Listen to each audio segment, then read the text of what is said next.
un de ses meilleurs amis d'enfance, militant du Front National historique comme lui, Maton, enfin on dit plus Maton, mais surveillant de prison, qui nomme à son arrivée chef de cabinet, je crois, je le dis de mémoire.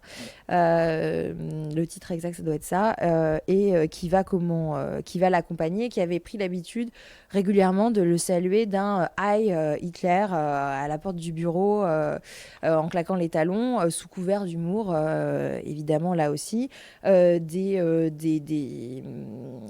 habitudes que parfois David Rachlin, selon ses témoins, condamné d'un haussement de sourcil en disant quand même fais gaffe, parfois encouragé, notamment plus le soir venu, plus le comité était restreint, plus l'alcool aidant aussi pouvait favoriser ce genre de choses.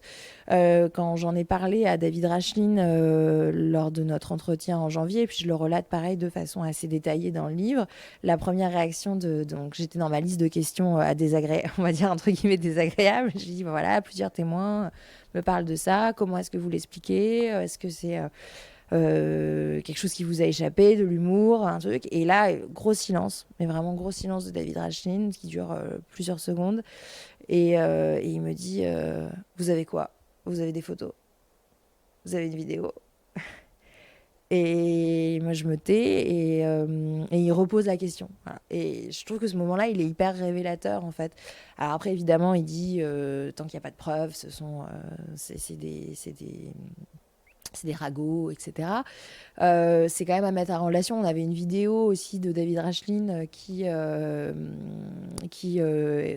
était mort de rire dans la voiture, à l'arrière d'une voiture conduite par quelqu'un qui avait un peu l'uniforme du skinhead, crâne rasé, polo Fred Perry, et qui faisait des saluts nazis dans une Mercedes. Et on entendait David Rachlin derrière dire Mercedes, la voiture du Führer, avec une voix un peu gutturale.